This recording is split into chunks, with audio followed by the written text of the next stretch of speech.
So we'll bring that. It's Christmas Eve. So going back to the farm. We bought this back in July, August of this year. And we are now in December. And it's taken me that long really to get even a video done. I mean, we have worked so hard. And I've watched so many of you guys' videos on YouTube. Wonderful array of experts out there. I mean, it's just phenomenal the amount of help that it's been to be able to see other folks. Even though most of you guys out there on YouTube land have little kids, and I love watching Justin Rhodes and his family, and you know, it's inspiring. But God, you guys have so much energy. There's one thing I can say for those crowd out there that's in the 50s that are thinking of doing this. You can do it. I totally would recommend that you don't let people tell you that you're too old for this, or that, you're crazy, or, all the things that go along with that. If you want to do it, just do it. Just do it. Just do it. What's the worst that can happen? I mean, think of all the other milestones that you've taken chances on your whole life. This is for you. If you want to do this, you want to quit your job and move out to the middle of nowhere and enjoy life, then do it. But I will warn you, you're not 20. And it does take, I mean, my husband's already retired. He's 64, and he's probably in better condition than I am. Because I've gotten a little heavy in my old age. The only thing I can tell you from advice, be patient. It's going to take you a little longer than when you were 20. You're going to be a little bit more sore in the evening. I mean, we underestimated. I know all over YouTube it says, don't get the animals until you have the infrastructure. Don't get excited because you bought this land and run out and get animals. So what did we do? We ran out and got animals. We literally bought the chickens, and I'll have to show you the videos on the chickens, how they came to be. But to give you a brief recap, we bought the chickens, and of course, go big or go home, right? I read every single YouTube video. I listened to everybody that said, don't get too many chickens. Buy a couple, get used to them. They're a great starter animal. So what do? We buy 20 chickens. Yeah, sure, why not? We don't know what the hell we're doing, but we're going to buy 20 chickens. So we bought 20 chickens at Tractor Supply, brought them home, put them in a metal tin, which we have back there, and then started trying to figure out how to raise chickens. Of course they got too big, outgrew the tub. Before you know it, they outgrew the bathtub. Now we're in a crunch, time crunch. Oh God, we got to build this coop. Mind you, I'm working full time. My husband doesn't do anything unless I'm home and helping him. God bless him. But it's a team effort. And so we literally are running out of time because we're not going to have any place to put these chickens. I mean, once they outgrow the bathtub, which is a big jacuzzi bathtub, they're not going to be in my house. So we had to find a place to put them. And so that's why we came and we built the chicken coop. Now, let me give you a brief rundown of the chicken coop. And I'll show you, I'll link the video for the little montage that I'll put together showing you how we built this. But basically, I forgot that we fixed this. Here is the chicken coop. So we built it with some beams up there. See, so they can roost up there. And they do. We put netting all the way across so that when we open those vents, because those side panels will open, when we open those vents, they can see out, but nothing can get in. And then right now we have this area over here is all blocked off. That's going to be 5 nesting boxes that we were told don't let them get used to going in the nesting boxes until they're actually ready to start laying eggs. So that I did listen. Okay, so I didn't listen about waiting for the chickens, but I did listen about the nesting boxes. So they're not old enough, I guess, yet. And being that it's so cold, we're not expecting them to lay eggs. So I'm kind of expecting that if I find an egg laying around somewhere, they're laying. I don't think we got a rooster in the bunch, which is good, because I was worried about, one, we have 20 acres, but we do have neighbors, and I don't know how they're going to care about the rooster. I mean, if I got to listen to their gunshots going off, I guess they can listen to my rooster. But then I was thinking, oh my God, I got 29 females and one rooster. How am I going to keep up with what's fertilized and what isn't? So that's that is a bridge we will cross if I find out I have a rooster. Now, I may not have a rooster. And if I don't have a rooster, then I'm good. Now, here's a funny story. Just to tell you what kind of disaster we've had here. We got 20 chickens. Okay. So we're in a mad rush to put together the coop. So we put together the coop. Then we put together the run. And we realize that the run is too small, right? Because originally, these panels were not supposed to be this tall. These panels were supposed to go sideways. So they were actually going to be about 8 feet tall versus here they're 12 feet tall. Okay? And when we put the run together, and I'll show you some pictures, and like I said, I'll link that video.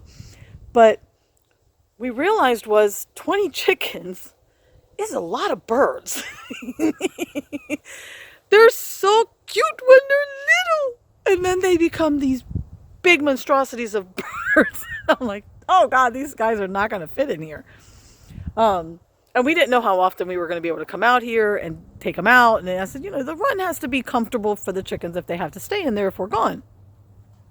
So I go on, I went on a work-related trip, and I come back, and what do I find out is that now we have 30 chickens. Yes. My unattended husband decided, and of course the children I told the children, and they're all grown, keep an eye on your father, don't let him buy anything. But no, what does he do? He buys 10 more chickens. Yeah. So I come back home, and now the coop that was built for 20 chickens and the run that would barely accommodate 20 chickens has now become a 30 chicken condominium. So we had to expand the run. So we turned the panels up and down and added some panels. And my kids decided to add branches. I guess you could see that. They added branches for the chickens. Oh my God. If anybody out there has chickens and you put branches like that, they have a field day. They fight like they fight like chickens. Yeah, they fight like pecking order. It's incredible. I guess that's why they call it a pecking order. Yeah, so they do. They cram 30 butts, and I'll show you pictures of that. They cram all 30 butts up on those branches, which I think is adorable. But, so, yeah, but that's not where it ends. Oh, no. In true fashion, we did have one casualty. Our largest bird, which we called him Big Bird, he unfortunately, somehow, I don't know how, was crushed under some wood. We had some hardy board and stuff, and it fell on him, and I don't know if somebody stepped on it. We don't know, but he was flat. I've never seen a chicken that could be that fat become that flat. So we found him behind the coop, and he was dead. He was flat. So we did what any farmer would do with a flat chicken that was too disgusting to eat. We cremated him. So we found an old steel barrel. We put him in there, hoping that the steel barrel would make the fire hot enough that it would cook the chicken completely, cremate him. No. He just looked like we had left him in the oven too long. He came out crispy, smelling like fried chicken. I felt so bad. I was like, oh my gosh, I don't think this is the way you're supposed to do this. So eventually, after we tried burning him 2 or 3 times and realized that we're not going to get this fire hot enough to totally cremate the Don't laugh. This is our first time doing this. We decided to bury him. We buried the rest of the remains. I didn't want the animals getting a hold of him. Worse, the dogs or the other chickens, because I don't know, that whole thing about chickens eating chickens. No, that just seems kind of no. I'm not ready for that yet. So So we ended up with 29 chickens. So we thought. So we made it a ritual because we're new to this, right? So that every night when we put the chickens would go back. No, actually, we thought we had to put the chickens back. So in the evening, all of us, all my family, we would round up the chickens, chasing them, picking them up, putting them into the coop. Exhausting procedure because we figured they won't willingly go back in the coop. Well, as fate would have it, one day we were a little late in putting everybody back. We were busy building the paddocks for the goats and everything. And what do we see? All the chickens went back in by themselves. I didn't have to run around like a banshee chasing chickens. Where was that YouTube video? So now, being that we are well-informed chicken owners, we wait for the chickens to put themselves to bed. So once they get back in their coop and they get up on their perches and I can close the door, we count the chickens. Now, I might tell you that when we first got the chickens, I was doing this religiously. Now, if they ain't in, they're on their own. I don't care. But it was a good idea that we were in the habit of counting the chickens. So the chickens would go in, and then the kids or me, we would take our time and we would count the chickens. And so I'm going to walk over here so you guys can see where the chickens love to hang out. This is, look at this. Can you see this? Am I showing you right there? Look at this. Look at this. I need to come back as a chicken. They're just laying out, stretching the leg, getting a little sun. Must be nice to be a chicken in this place.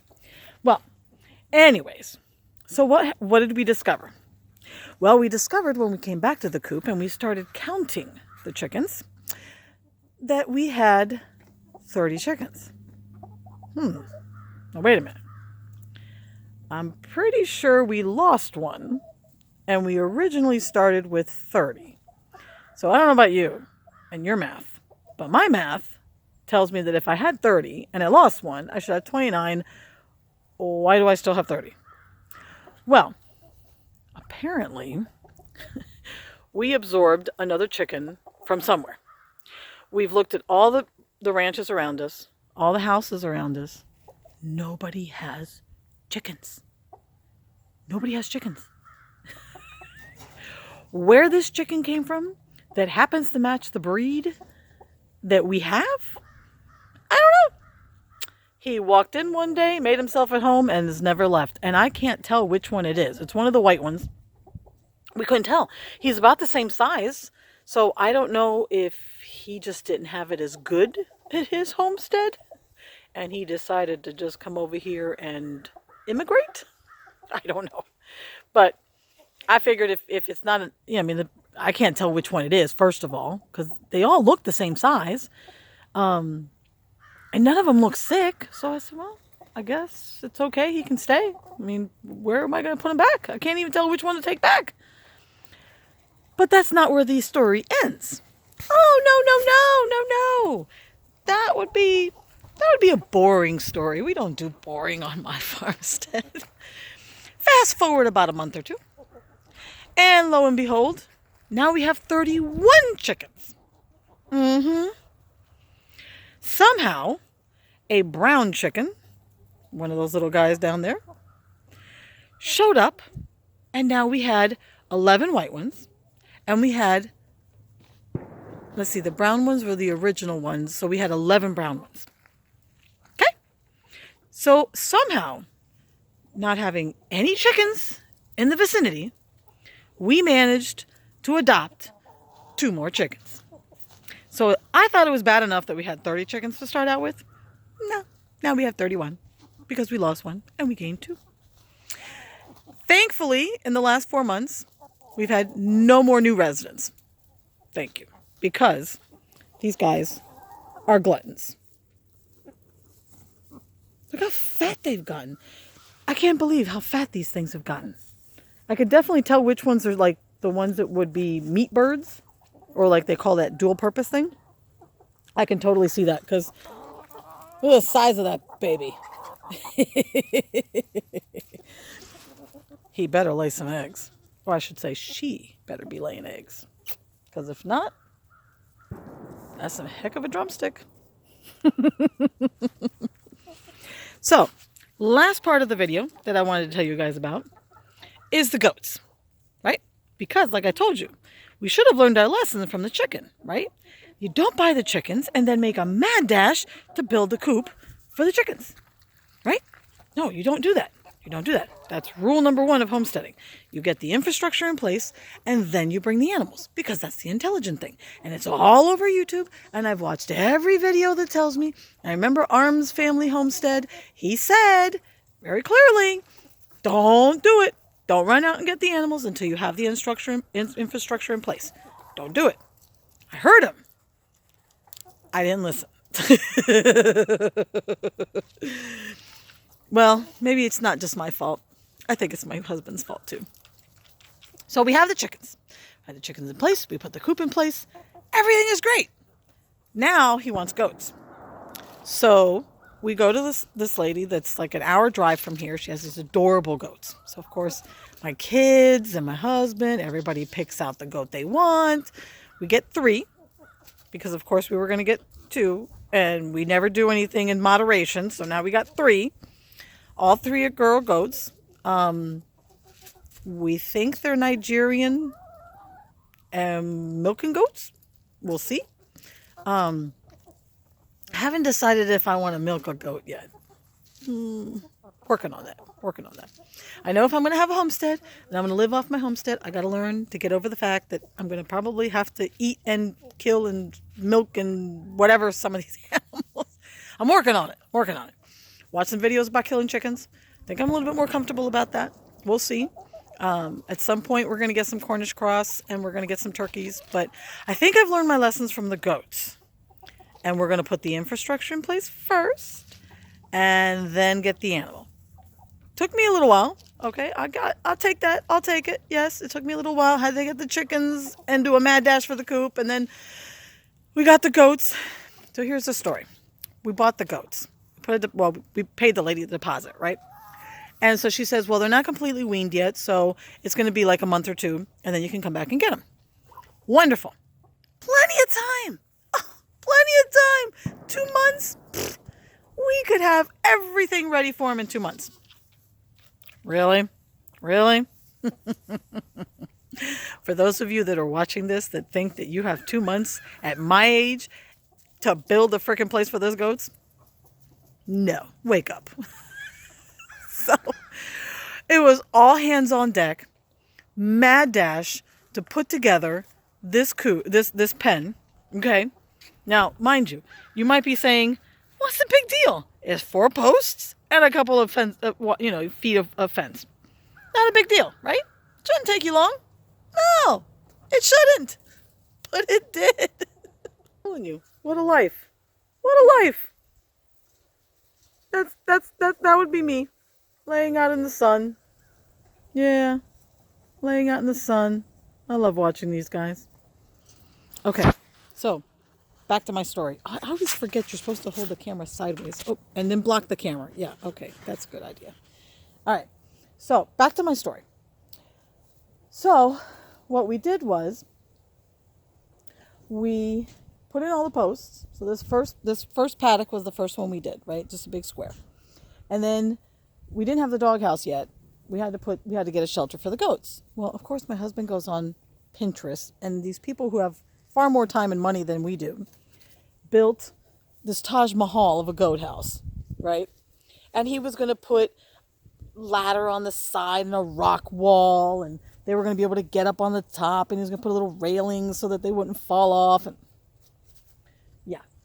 Well, needless to say, that didn't happen, because what we were left with is obviously now this goat house, which does not have a rock wall, but we did put the pallet on the side, and great, man, let me tell you, go on Craigslist. We found free pallets, made like 82 trips, filled this place up with pallets, and we've used just about every single one of them. That's the one thing that I will definitely tell you. that I've noticed on all the homesteaders.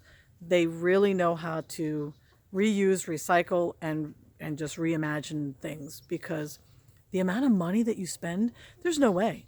There's no way. We're not doing this again. This was too much money. I mean, just one sheet of that hardy board was like 20 something bucks, and you had to get like 5 sheets, and for what? The goats don't even sleep in the darn thing, you know? So, yeah, no. I learned my lesson.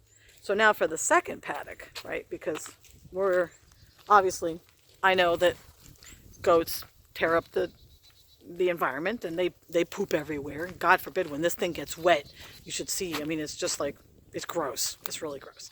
And I don't want the animals to get sick because, I mean, worms and parasites and all that stuff, I know the goats can have an issue with that. So we knew that we had to get them out of this area and give them another area to work in, because they're getting bigger, and of course the dogs are in there with them too. So this is what we did this last month. Let me show you. We put together a second paddock, okay? Which we're gonna have to move the compost back. But we put together a second paddock, and very simple. Added a gate in between. The other thing that we did, you can see right there, is we built another little doghouse. This is a lot smaller. Oop, put my hand away.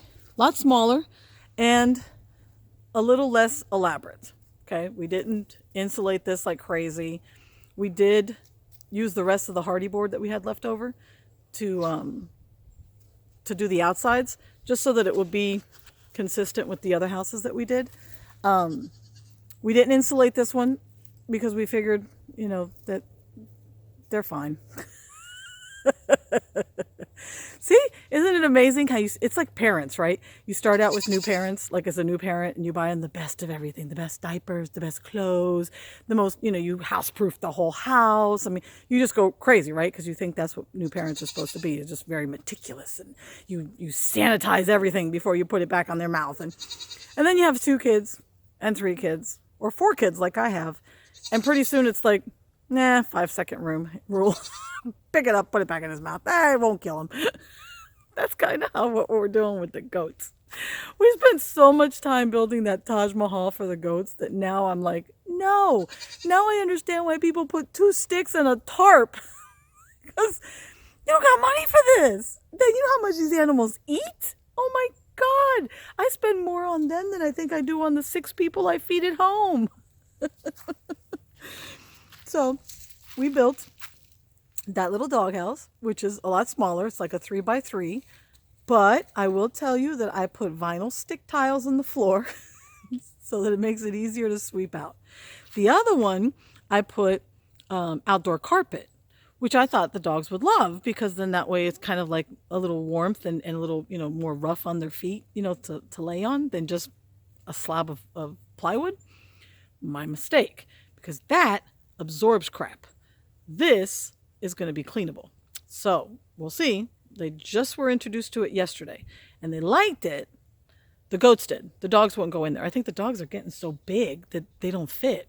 So they may not all be able to sleep in there. So we're probably going to have to make another doghouse a little bigger. And hopefully if they both have 2 different shelters, then, eventually I want to take the dogs out of there and have them, patrol the whole area. I saw a shadow fly over me. I was like, where's the chickens? I'm like on hawk patrol, like I could do anything, right? I can't move that fast, but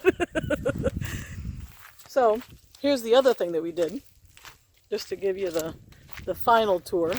So we put gates, and I put the mesh on the gates too, because these little guys can still fit through here. But we took advantage of the pallets and put together this little makeshift shelter, and then used the last of the hardy board for on top. And our goal is to put some feed buckets in there, which I have to go by the Tractor Supply place and pick up, and have that be like a second little shelter for the goats. A summer shelter, I guess you could say. It's kind of been chilly. It's been in the 40s and down into the 20s and teens at night. This part of North Carolina doesn't get really super cold, but So that, yeah, so that's what we did. We ended up putting that little thing together. And they like playing in there, and they like getting on, we're trying to see if they can get up on top, but we're probably going to have to put some kind of a pallet on the side to give them the heads up. We put some logs on the other side thinking they would climb up the woods. No, they're not that coordinated. So that's it in a nutshell. I didn't want to bore you too much on my first video, but wanted to give you a little catch up. We've been doing this for about 4 months now, 5 months, and really just haven't had time to put the video out there. I mean, and it's kind of unnerving. I'll have to admit it to you. You see all these people on YouTube, and you're like, that's so easy. Just pop it up there, share your life with the world. And no, it's not easy. It's not easy. You put yourself out there. Put yourself out there for the good, the bad, the comments, but I really want it to kind of be, not a how-to video. I'll share with you the mistakes we make and what we learn along the way. Because I think everybody can learn from somebody else's mistake. It's no different than if you came over to visit and I told you, I said, well, listen, let me tell you, next time, don't buy 30 chickens. Maybe you'll listen. I didn't. But I think we've learned our lesson. So we're going to get the goats situated. We're going to add a couple more paddocks, add a couple more shelters. We're going to obviously get some boy goats because we're going to start breeding these ladies. And then we're looking at Cornish cross. So I got to find a place to put the runners. Still got a seed for my alpacas because I'm going to have them. And now my daughter wants to have turkeys. And Justin, thank you so much. If you ever see this, I have to tell you, thank you very much for that turkey butchering video. It just made the whole process so much more simple and less frightening. So I will have to keep everybody in my YouTube land, friends, posted on when we actually go to be dispatching. It's still butchering. We're not going to kill these chickens. I'm going to get some Cornish cross chickens, and of course then we'll have to build tractors, and I'll tell you how we did that. But more than anything, really, I know I'm probably not going to be as informative as a lot of you guys that have been doing this for a long period of time, and that's fine. I'm still learning, but I want you to take it as inspiration that I'm 50, soon to be 51. My husband's 64, and we've made we're career people. We've both worked in the medical field. We don't work on farms. We didn't live on farms. He grew up in New York City, But if you have a dream to do something like this, don't let age stop you. Don't. Because I think that's where people run into regret. You can't wait till you're 70 to do this. You really shouldn't wait till you're 50 to do this. But don't let age be the barrier. It's not. It's not. Now, do I rely on my kids because they're in their 20s? Yes. Does it take two of us to do sometimes the job of one? Yes. But can it be done? Yes. And is it rewarding? Absolutely. I can't say that I wouldn't do it all over again. Now, see me in a year when I can't stand straight because I pulled every muscle, and I might say something different. But for right now, no regrets. No regrets. And it's definitely a learning experience. It's definitely a challenge. But I like that. So I'm hoping that all of you fellow farmsteaders out there that are thinking of doing this, are doing this, or never even thought that you could do this, come along. Come with me. Share my experience with me. And maybe we'll learn a thing along the way. And I rely on you guys too. So feel free. Comment if there's anything that you've seen that you're like, you could have done that better. I'm happy to hear it. Constructive criticism, always welcome. And until next time, happy farmsteading.